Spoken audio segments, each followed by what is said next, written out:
Good evening, everybody. This is Superintendent Rick Dressen, and I'm here to welcome everybody here, as well as those viewing via video, to give you an update on our next generation Edina Public Schools. As we look to the future of Edina Public Schools, we know we have great things going. We know we have a history of great things happening in this community for our learners, and today we're going to talk a little bit about how we plan to see the future and how the impact that facilities can have as we look to the future.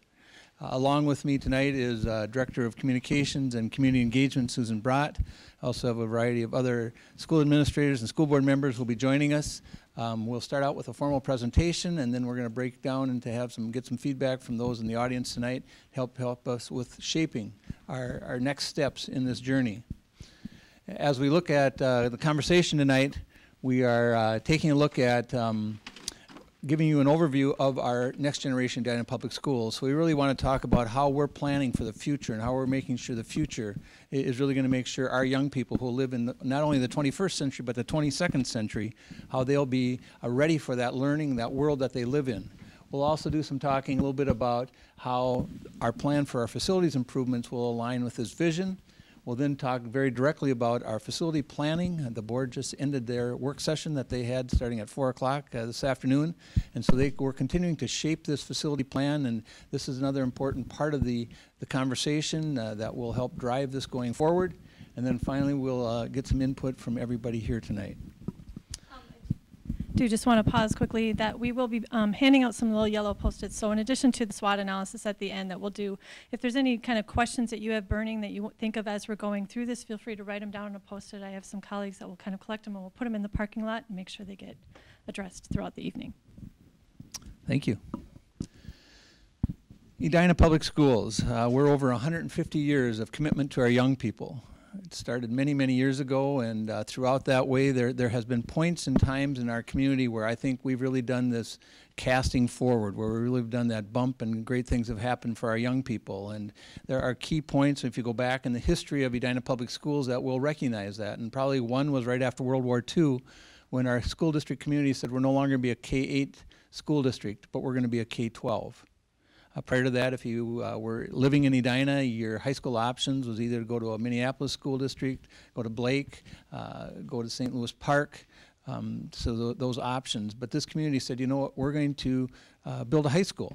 And when they built that high school, there also was a commitment to say, we want to make this a special place. And if you go back and talk to those first graduates, they'll tell you how they studied to decide that the Hornet was the perfect logo, that they didn't want to be a bear or a lion or a tiger, but they wanted to be very unique. And they wanted to be unique in everything they did, and they really wanted to pride themselves on getting to that highest level. One of the turning points, I think, in our high school, which also impacted the school district, was in 1955, we made a commitment to pursue advanced placement courses. So think about that, 1955, that wasn't even on the radar. Edina was among 108 other school districts that made a commitment to say, we think our high school kids are ready for that college experience. And that really was a trajectory that changed, I think, the way we deliver education, not only at our high school level, but throughout the system.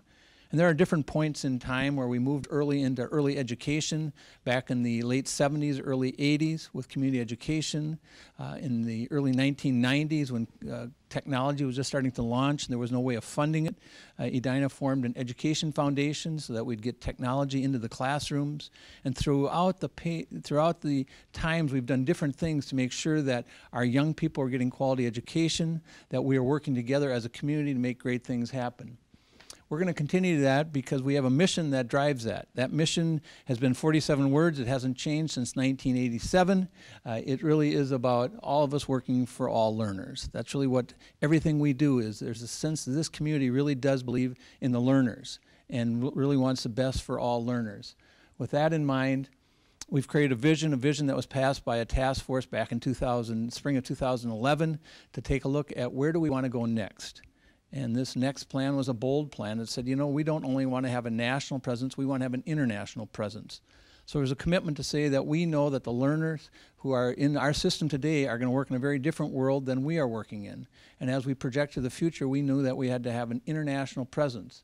There was a commitment, again, to that high expectations, that thought of providing opportunities in academics and arts and extracurriculars, the importance of calling to service, of giving back in their times and talents, and that we would make sure every child's ready for their future, be it college, be it career or life. That has really been our vision. That's been the work we've been championing. It's around 3 core strategies. The first one is saying, let's have a personalized learning experience. How can we make sure that we are teaching to that child? 8,400 young people come to our schools every day. How do we make sure we can continue to grow that? The system that we grew up in was a very institutional system, that we really did teach to the middle, and that was good enough. That if you got it, great, and if you didn't, well, there were still opportunities for you in life and careers, and you could move forward. It was a model that was built in the 1900s, and it was continued to evolve and design all the way through, but it really took us about as far as we could. And along the way, we added programs in special education, we provided women more opportunities, we added programming in interventions, we provided gifted and talented. Throughout the system, we've continued to adjust and try to make our current system that was designed in the 1900s work. And what we know going forward, and what we know in talking to other school districts that are taking the same look around personalized learning, that we really need to say it's time to shift the system. It's a time to shift the system to a more personalized, to make sure we have a comprehensive programming starting when that child is born, how we can support the parents, make sure they have that preschool experience that gets them ready for those first years, and that we move our way through the system, and we know we can't do it alone. That this community has always been about partnership, reaching out to others. So we have a strong commitment to partnership, the partnership with our city, with the Chamber of Commerce, partnership between the home and the school, the partnership that we have, a formal partnership with Hopkins, where sharing services back and forth, partnership that we have with a variety of educational institutions, businesses, a variety of individuals, a variety of groups, a variety of agencies. How do we all work together to make all for all happen? When I talk about benchmark school districts, Edina Public Schools is in the 21st Century Benchmark Consortium. This is a group of school districts that profile well with Edina. We're all high performers. We all have a commitment to this new strategic vision that has much more of a global focus, that really takes a look at that personalized learning experience. But these are all school districts that we meet twice a year, and we go and have discussion. We benchmark against performance, so we're really measuring how we compare to these other school districts. And this has been in place for just over 2 years. We now, as we look to the future, we're going to start looking at what are some benchmark school districts that we can do internationally, so that we continue to compare ourselves, to partner with these school districts, so that not only are we looking at a Minnesota or a metro look, we really want to make sure that our young people are getting the best possible education here in Minnesota, here in the United States, and here in this world. And that's really what our strategic plan talks to. It's still going to be the same venue in many ways. We're still going to be about that excellence. That excellence is not going to change. It's still a partnership between the home and the school, between the student and the teacher and the child. It's about relationships. It's about high expectations for the children. It's about an opportunity. It's about choice. It's about making sure our staff are well trained and ready for that education. It's about using the assets we have as a community. That's still going to be core to who we are. What we're working on doing is advancing that excellence in our vision work. What we know, again, is a continuum of services. So as we look at this, it's not only our K-12 system, it is our early childhood years, it is our parent education years, it is making sure that we become a community of learners, because all of us are going to have to continue to evolve. And not that Edina Public Schools can provide all services to everyone, but we want to be there to serve. We want to say, where can we help support parents in their work? Where can we support businesses and organizations in their work? How do we bring community education in? So we have a continuum of services all the way through. As we look at this, some of the things that we're looking at differently is the thought of preschool being very important to us. Not that we want to control that preschool, but we want to make sure there's an opportunity for all children to have a preschool experience so they're ready for that kindergarten. We're looking at a grade level configuration of a K-5 as well as a 6-8 middle school. We want to go to a pure middle school, a 3-section middle school. We want to make our middle schools a little bit smaller, because we see that's a place where we really do want to personalize and have the students start owning their learning in a new way. And we want to look at a high school that's 9-12. Continuum of services. We know our 9th graders are ready for more opportunities. We know that 12th grade year is going to continue to change and evolve over the years ahead. We know that that's also a national trend right now, that we are leaving that 10-12 model to a 9-12 model. And so we are aligning with what's happening in other school districts, not only here in Minnesota, but nationally. When we look at what we're about, it's no longer about just a high school diploma. It's no longer about taking 2 years of French, and if you get C's in French, that's good enough. We're really saying we want to get to competencies. And this is work we, again, value not only educationally, but it's in our workplace, it's in our world, is that we want to make sure that our young people are effective communicators and collaborators, that we will teach to that we'll have standards that align to that work, that we want them to be responsible citizens. That's where the civics comes in. That's where that call to service is. that we'll have innovative, creative thinkers, that we need to make sure that the young people going forward, their career tracks can be very different. So how do we make sure we get their sparks, their interest, make sure that they really are innovative and really be able to bounce as the world continues to change? That they're globally competent, that not only do they understand and have some command of a second language, but that they also understand the world they live in. They understand culture and race. They understand how small the world's really going to be for them. And what does that mean? Even though they might continue to come back, just like many of our graduates do and live in Edina, what does that mean to make sure they understand that global competency? That they'll be a motivated learner, that they will own their learning, that this isn't something they're doing because the teacher said or because the mom or dad said, but this is because they have an interest in it. And how do we help them design that learning experience? And then finally, that they're well-rounded, that they put a high value in wellness, that they put a high value on having that total experience. And we do all this in a balanced setting so there isn't that overload. How do we help do that? Those are the competencies we're going to be driving at. That's how we'll develop our coursework around those themes. It's a continuum of services, so that we're going to see those first years of preschool years will continue to be very teacher-directed. But what we want to do is when they graduate from that 12th grade, whatever year that is, that they're independent learners, that they're really ready for the world that they're going to face, be it college, be it work, be it a gap year, be it whatever that experience they're seeking, that they're really independent and ready to go. And how do we have that continuum of service? How do we provide that middle-level experience where they start owning their learning in a different way? These are all steps in our next generation Edina Public Schools. So when we look at personalized learning, we want that student to be motivated. We want them to be able to adjust to their needs. We want to have them promote flexibility, to foster relationships, to engage families and students in their learning. We also see it redefining the teacher's role. The teacher no longer is a commander of content, but really the facilitator of learning with the students, working with their colleagues, working with families in different ways to make sure that the learning is occurring. So if you take a look at a personal profile, this is how it's going to start shifting. Again, this is a very gradual way we're rolling this out, but going forward that where students will actually know that their strengths, they'll know what they're challenged in, they'll have actual goals, they'll understand their learning style, what helps them learn best, they'll be able to understand their interests, their spark area that will help drive them, and we'll continue to have requirements that have the courses they have to take along the way. But again, they'll understand their personality and they'll actually have their goals and aspirations set. So this is the evolution we're going to be moving forward on. We're doing some small steps now. It's going to take a different look at guidance and counseling and mentoring and coaching and reaching out in different ways. But this is our journey around this long learning, personalized learning profile. So I say all that, it's in a work in progress. It's nothing that's going to be happening fast, but it still gets down to the very simple things of our mission statement, around that all of us working for all learners. It's going to be around those educational competencies we just touched on. It's going to be this commitment to continuous improvement, that we're doing it in a collaborative setting. At the school setting, we do it through what we call professional learning communities, where teachers are working together with the learner at the top. So while we get real complicated, this gets down to our excellence, and this is what we've always been about. The mission, the thought that we're going to work from competencies, continuous improvement, through personalized learning and student learning. This timeline is not important to understand all the details. The timeline where it's important is to understand that this is a journey that we're on. This is a journey that fully implemented will probably be in 2018-19. So we're gradually rolling this out. We know what we're doing is well and successful, but we need to continue to be moving forward. There are some key points along the way where we've done a secondary study and we've advanced our work in both the middle and high school programming level. We're working on our birth through grade 5 study right now, and tomorrow we launch our community ed study.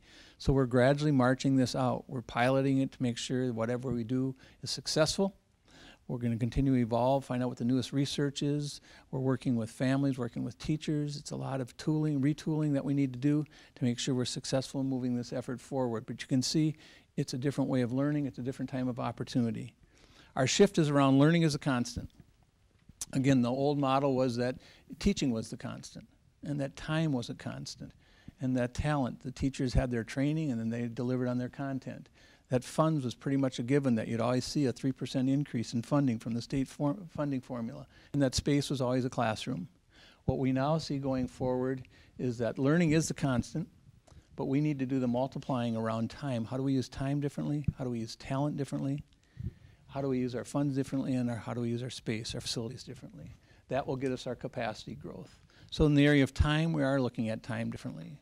We're starting to talk about a learning year, and that we'll still have a school year, but when does learning begin and when does learning end? The thought of homework is going to continue to shift as we continue to see the value of how we use time best. That we're looking even at the high school right now with a May term experience where our high school finishes their first semester at winter break. They'll take 2 weeks off. They'll come back. That second semester begins right away in 2015.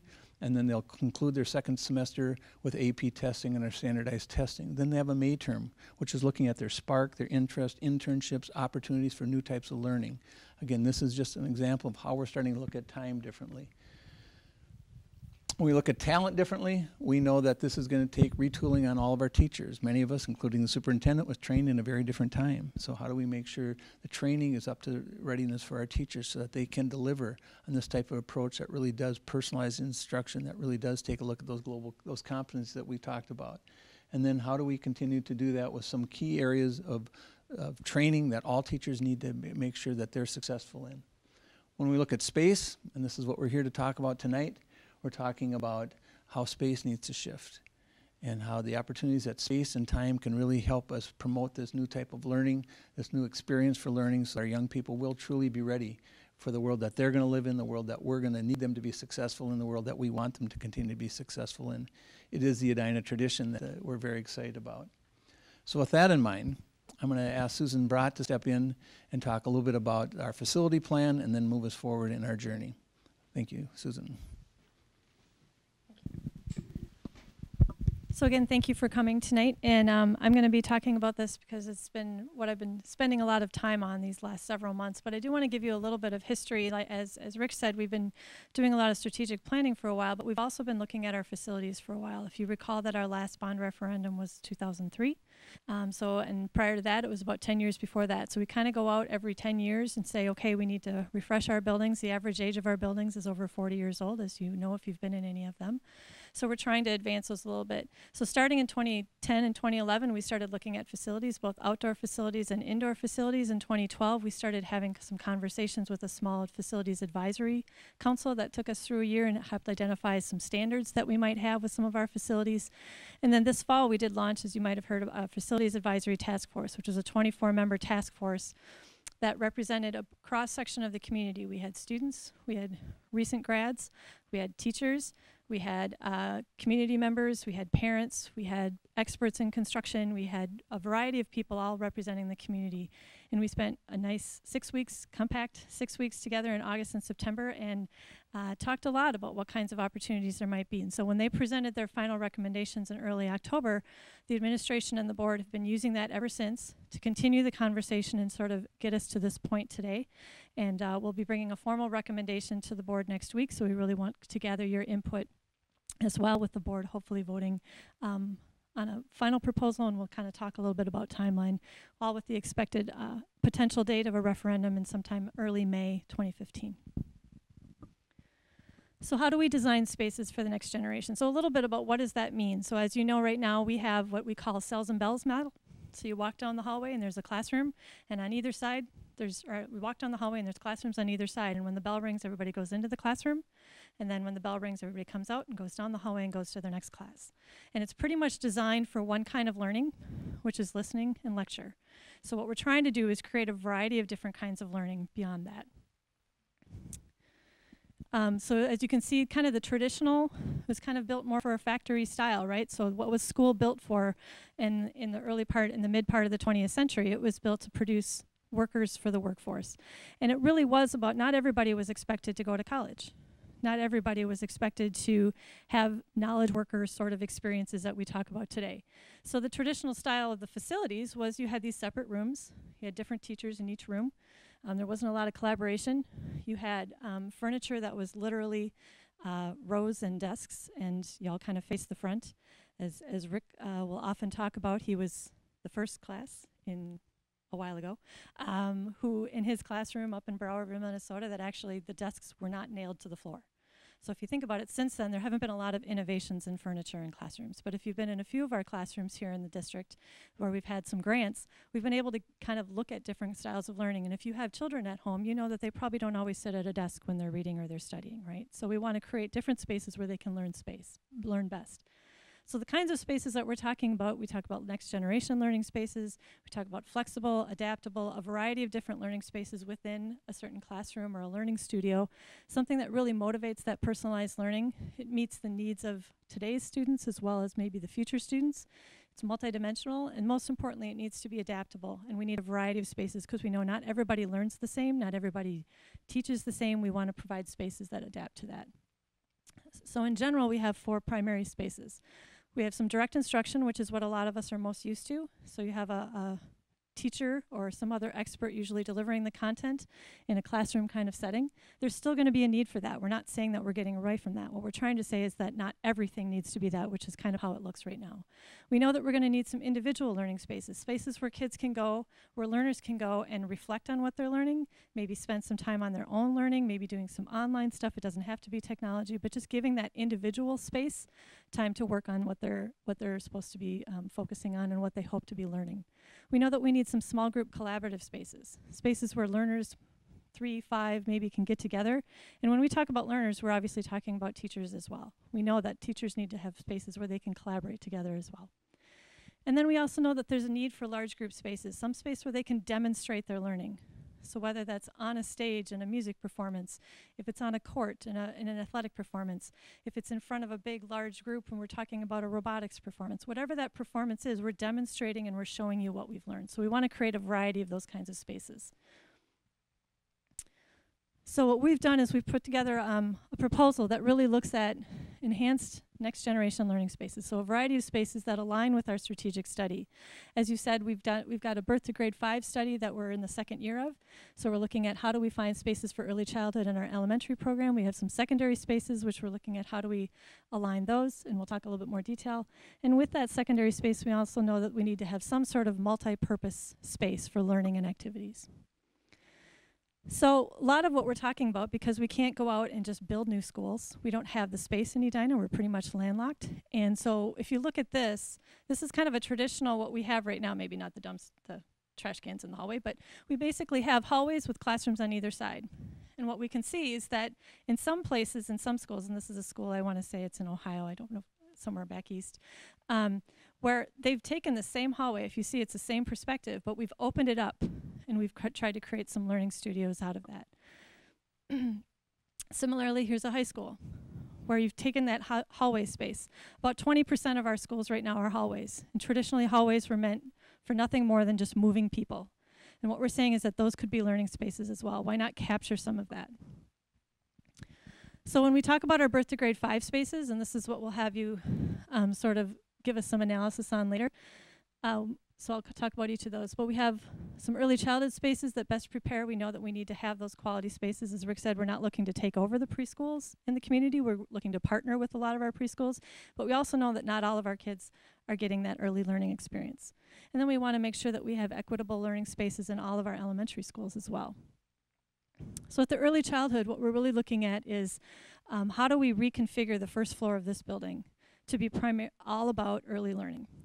And we want to do some expanded opportunities for preschools for 3 and 4-year-olds to help them get ready for kindergarten.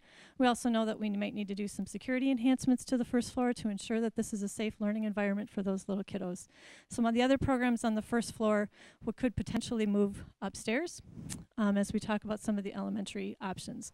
We also know that we want to make sure that we also have space not just for preschool classes, but we need to make sure that we've got the appropriate spaces for screenings and those early birth to grade 5 interventions that are so important that when we get those screenings at that age 3, there's a lot of data out there right now that says one key way of helping to close that achievement gap is if we can get those screened early and get those interventions applied early. So at the elementary level, as you know, we have 6 elementary schools in this district, and we would be looking at providing some more equitable spaces between all. Not every school sort of has, we're not talking about necessarily equal, but equitable spaces. So how do we have enough spaces for our specialists, our gifted and talented, our music, our art, our phy-ed, trying to make sure that we've got space for that. A lot of our renovations are really looking at how do we think about the media center differently. The media center traditionally has been one large space with lots of stacks of books. And we're not saying we don't think books are still important, but is there a way to create some learning spaces in there to include maybe coming out into the hallway, opening it up a little bit so it's not just a place that you have to go be quiet. There could be some production or maker space, as they like to say. How do we have that be a place of production and learning? We also know that we have some special education renovations that we need to be making in all of our schools. We have a lot of center-based programs, and so we need to figure out if the center-based programs are in the right space, in the right schools to balance, and do we have the right accessibility for those programs. So we're also looking at kind of what I showed you before, is creating some additions or renovations in each elementary school. We really do want to touch every building with this proposal, and we have plans to do that. So every elementary school would see some new construction as well as renovated construction to create more learning studios, more open spaces, a variety of spaces. We are potentially looking at some outdoor learning spaces. That could be a playground, it could be other outdoor learning classrooms. And we also know that one of the key elements of this includes furniture. And as you can tell, if all we have are standard chairs and desks, that doesn't really allow for a lot of movement and collaboration. And so we do have some pockets. If you've been in a couple of classrooms, one example I know is a classroom over at Concord as a teacher who got a grant to really get some different kinds of furniture in her classroom. And the types of learning and the buzz that goes on in that classroom is really exciting to watch. And then we know that there's going to be some core renovations in all of our schools to include some safety and security improvements. If you've walked into any of our elementary schools, it's pretty much just wide open, right? And so we know that these were built for a different time. And we're not looking to lock down all of our schools all the time and make them very closed. But we know that if we can create some way so that everybody has to come through the main office in every school.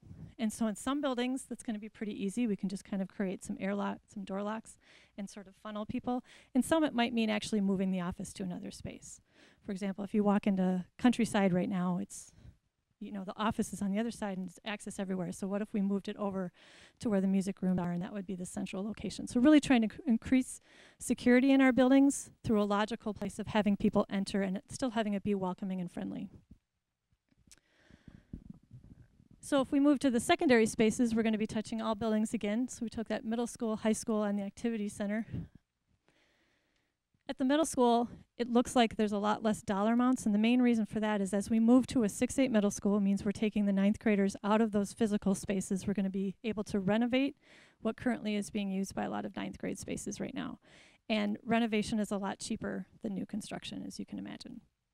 So what we're looking at is, again, looking at some media center renovations and creating some more student commons, collaborative centers, personalized learning. We want to make sure that we're building some new spaces for what are the up-and-coming sorts of learning spaces that we need right now, whether it's Project Lead the Way in STEM, some world language kinds of spaces, some other artistic spaces. We know that we're going to need a lot more of those in the future and not just traditional classrooms.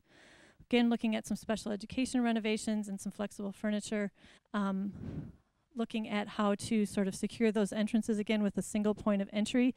With Southview, we're considering looking at moving the office to the other side. So currently it's on the north side of the building where there's just a little turnaround right out here, which not a lot of people recognize as the main entrance to the building. So if we move that to the south side of the building where the main parking lot is, it seems a little bit more logical, and we could then create some different kinds of spaces where the current office is. And we just believe it would be a little bit more of a secure entrance as well. At the high school, it's a bigger chunk of money because we need to build some new space. We need to build an addition onto the high school in order to accommodate 9th grade. We have a lot of people asking, well, then why wouldn't you just put the 9th graders in where Valley View is?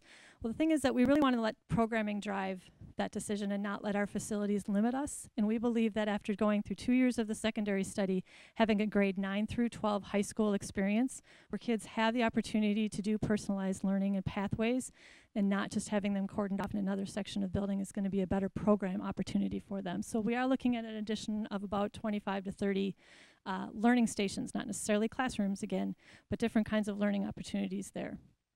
And with that, we would have to do some expansion of some core things like toilets and cafeteria.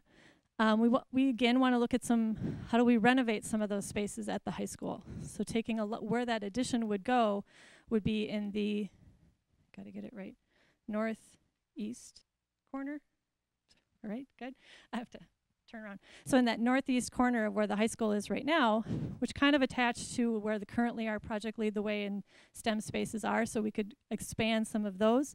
We could look at some other personalized learning options. They've been doing a lot of work right now at the high school in the media center and student commons areas, so how do we capitalize on that and expand on that to provide more collaboration spaces. And again, looking at some furniture.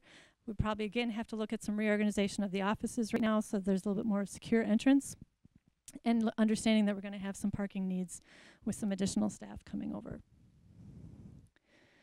Multi-purpose activity center, we're not sold on that name yet. We're just trying to figure out what we want to call it. But it really is an addition to the school that would be on the west campus. That's not just for high school, it's for all of secondary and for community. And we really do believe that it would address multiple needs. So we're looking at curricular needs. We know that we're going to need some additional space to do some phy-ed and health.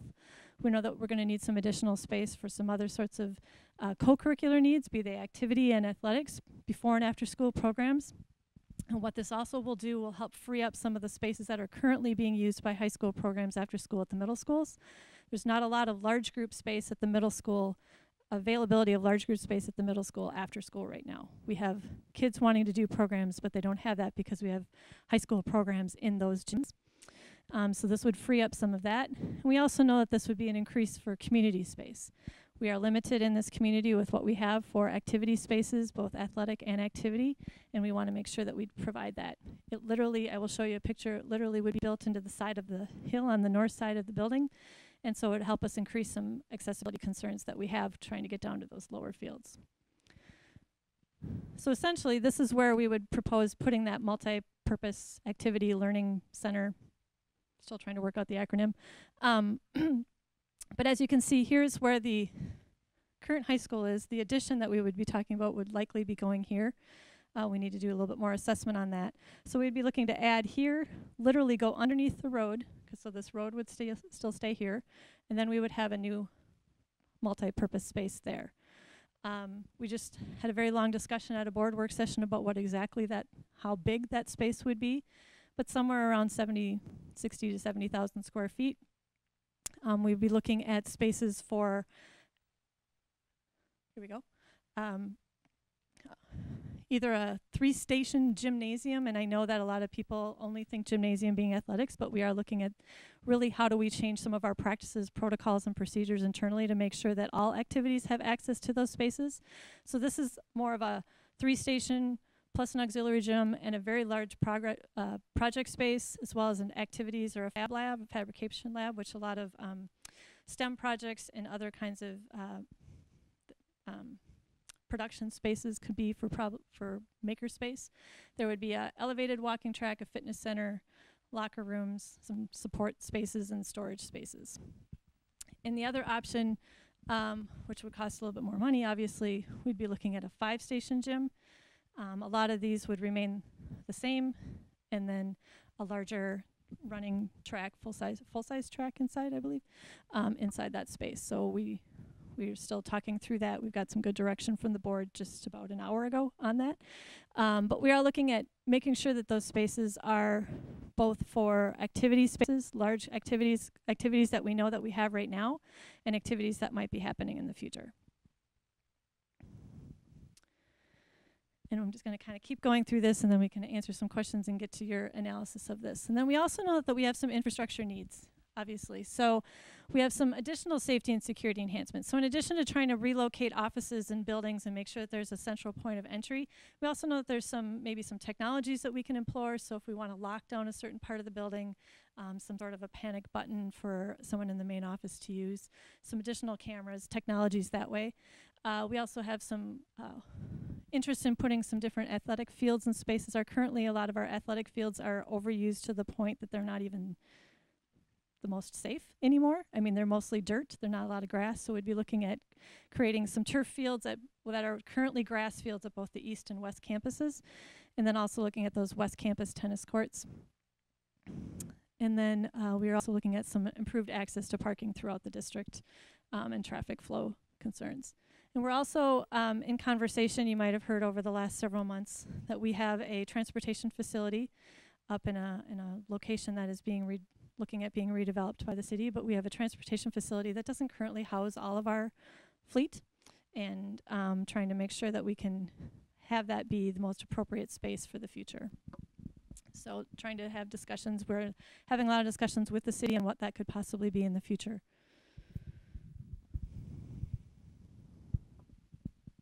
So in total, we're looking at somewhere around $100 to $125 million. And that's kind of the breakout there. Most of it going to those different kinds of learning spaces that we hope that will really have an influence on the learning, the strategic and the personalized learning of our students. Estimated tax impact of what that would look like, that's a monthly impact increase. Obviously, this is we're looking at a 20-year bond. Right now, the average value home in our district is right around $400,000, so you can kind of do the math there. And our timeline, as I talked about before, so we're hoping to have a first reading at the board meeting next Monday night. Board will likely act on that in early January. In terms of a conceptual proposal, it's basically what you're looking at here. After that time, we would be looking at, we have to submit some stuff to the State Department of Education for review and comment. We have a lot more community dialogues that would be going on that would have a little bit more details and information. We know that absentee voting begins in March, which is key now. I mean, back in the day, absentee voting was a few snowbirds and maybe some kids in college, and now everybody can vote absentee, so we want to make sure that all of our information is ready to go by that time. And then if we have that election in early May, likely around May 5th or so, we're thinking, after that time, assuming it's successful, then we would get into the design phase. So what exactly are those spaces look like? Where are they going to be? That's when we would start really doing that. And this is sort of analogous to, if you're familiar with, Wayzata went out for a referendum in February, and they passed a bond referendum, and they're in the design phase right now. And so then they're looking at probably doing bids next spring with construction starting in late 2015. So we're about a year behind that. That's what we would assume.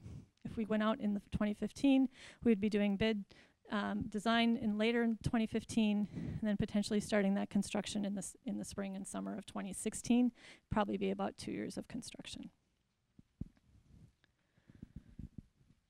So we're here, obviously. So we'll just have some quick questions, but then we really do want to allow some time. But any just sort of clarification questions on any of the spaces that I've run through? Can you just get back to the money slide about, that? This one? Tax impact? Yeah. Mm-hmm. I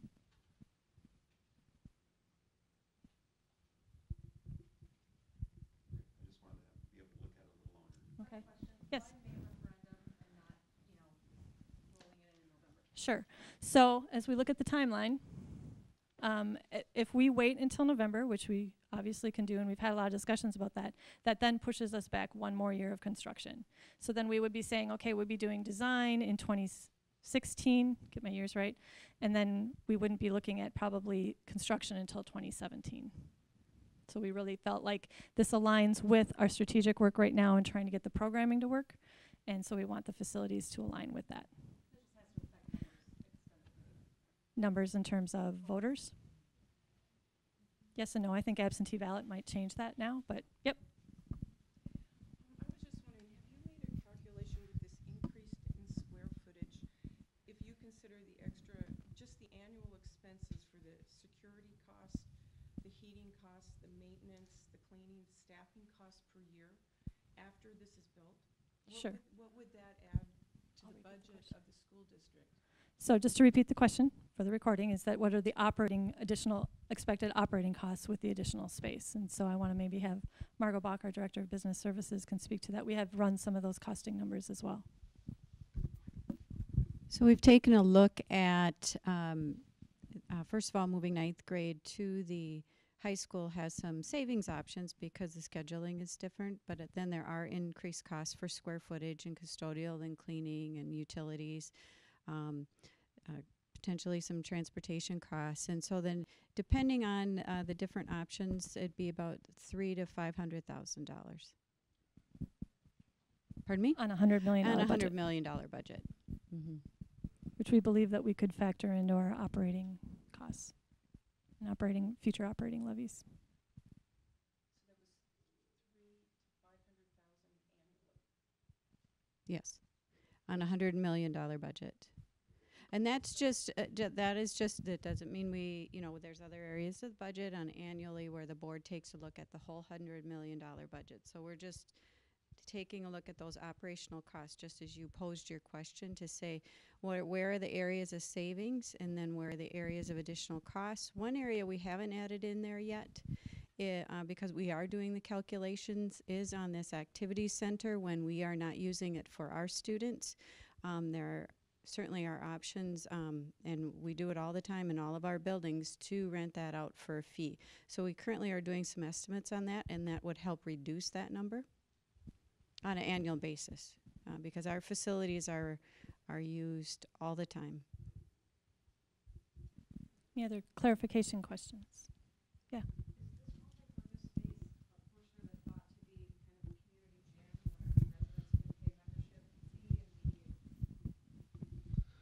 The potential is there. Repeat the question, please.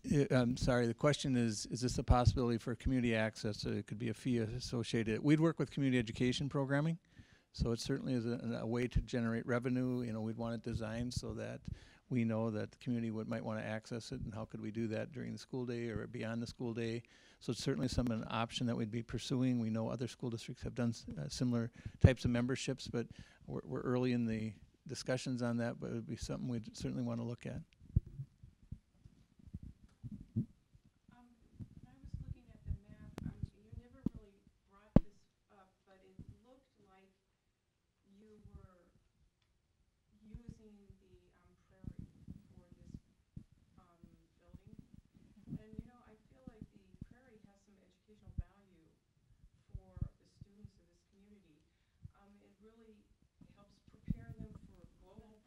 In the world, and I feel like that is an asset to our school district. And have you considered the educational cost of destroying the prairie for this construction project? Sure, I can answer that question. My name is Eric Hamilton. I'm the director of Buildings and Grounds, and so this portion right here is truly planted in prairie right now. And the plan would be to eventually, at one point, do this whole portion over here in a prairie grass type. So if you're up above, you can look down below and see the activities. It's better for supervision, it's better for the activities themselves. And we were working with the science department at the high school to say, could we continue this prairie grass around this portion? A lot of this is scrub brush that has just grown over time. So I think it's a huge opportunity for the high school science to trade off some area and probably expand it beyond what we currently have. What impact do you think the parking lot? You also, the grounds of the high school are really unique because you have a wetlands area, you have a forest, you have a prairie, right. And aesthetically it makes it a gorgeous campus, and it brings nature to the doorstep of the students. And I think in today's world, students should be more aware of ecological problems and appreciating not only the diversity of our student body, but of biodiversity of our local flora and fauna. And with that parking lot down there in the lower fields, you're really bringing a lot of vehicles and people into your wetlands area. I really think that's going to impact the nature of the area. And I just wondered if you thought about that. You bet. We're actually, it actually adds to accessibility. Because right now, to even get down to this area to use it, you have to use a stair here, which is like 63 steps. Very inaccessible in the wintertime. There's another stairwell over here. So there'll be elevator to actually get down to the lower level. So I think we'll have greater access to get to that wetland area so that the kids can use it in a science environment. But there is a trade-off, you bet. Accessibility, more people to use the space, and there is a certain balance there that we have to meet. So I think those are all great comments to make sure that we capture those in the analysis. Are there any other clarification questions? How do you get to the parking lot? Where's the access road to the parking lot? There's a big hill there, right? Right. Excellent. So those are discussions that we're having, trying to explore what the best way would be to get to that, whether it's to go out this way or to go down this way, and we need to have some neighborhood conversations about that as well. So the parking lot, is an option. I mean, if we don't do the parking lot, we could still have the activity center, but we feel as though in order to bring the community in, we're probably going to want some access on that side of the road. Yep.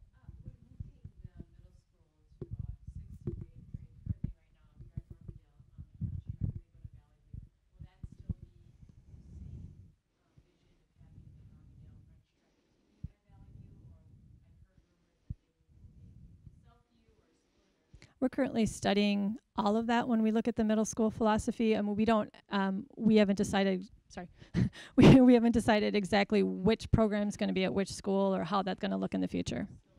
Yep. Yeah. Yeah. So that's part of a larger discussion about creating that 6-8 middle school experience and what does that look like. And those are going on right now. So just a couple more and then we'll try to get to some analysis parts. Yeah. Discussed increasing open enrollment. The position we've had in the district is open enrollment is right around what we see as our student population number. So the students population approximately is someplace between 84 and 8,500 students that live in the Edina Public Schools. About 14 to 15% of those students go to non-public schools, homeschool, or other school districts.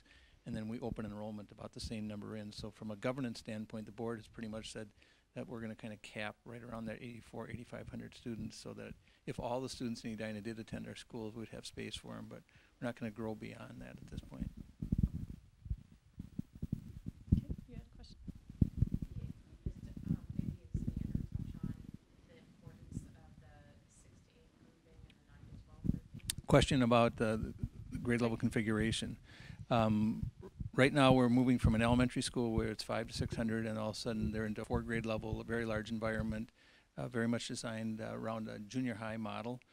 We see it as being more center-based, middle school, which is a little bit smaller in total number of students, a staffing ratio. And then we think we can get more of an integrated curriculum because we're going to be 6, 7, 8.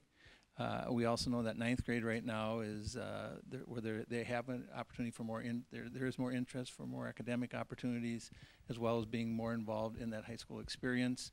Even a continuity of giving a 9th, 10th, 11th, 12th grade experience is we like the thought of that 4-year experience going forward. And the other thing is as we look to the future, that 12th grade year is going to continue to evolve so that we think that that's going to be a healthier environment to have those 4 grade levels at the high school setting. So at this point, we're going to, just one more question.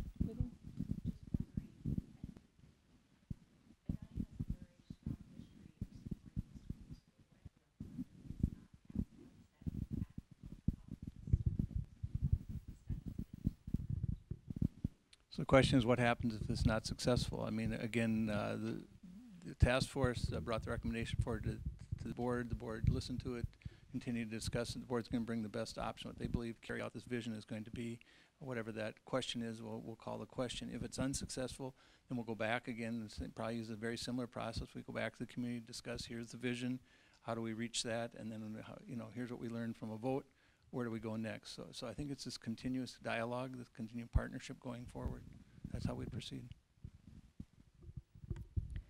So we know that there's still more questions, and what I want to do is really spend time so that we can gather your input. And so we have, as you can see, 3 boards around the room, and what we kind of want you to do is do a modified SWOT analysis, obviously.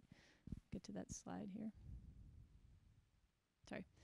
So as you've heard it so far, and we understand that there's not a lot of details yet, and that's kind of where we're at right now. It's conceptual, and that's what the board wants you to kind of respond to, and that's what we need you to respond to so that we can administration can put a recommendation together. So what we're looking at is what are the strengths of what you've heard so far, what are the weaknesses, what concerns do you have, what improvements would you have for recommendations, keeping in mind that, we can't spend $200 million, obviously. So, and if you could possibly look at what were the BG5 recommendations, those early childhood, elementary, what were the secondary, middle school, high school, that activity center, learning center space, and then the infrastructure improvements that we kind of went through. So if we can spend about 20 minutes in some small groups, I've counted out here, we have about 24 people, so 5 to 6 people in per group, 7 people maybe in a group, depending on how you want to do your math. We can then kind of rotate around and we'll have one of us representatives, like we said, we have Margot Bach, Director of Business Services, Eric Hamilton, who you heard from, our Director of Buildings and Grounds, and Troy Stein is the Activities and Athletic Director at the high school, who's been working a lot with us, especially with the Activity Center. So if you have lots of Activity Center questions, he's your guy. But if we can just sort of get you to get up, move around a little bit, and capture some of those. We have some markers for you. We really do want to capture what your thoughts are, and then we'll have some time to come back and do a report back so you can hear what the groups were. Okay?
Coming up on 8:30, and we did say that we would let you go at 8:30. We're not going to necessarily bring back because I think the conversations are good. So I just want to allow for everybody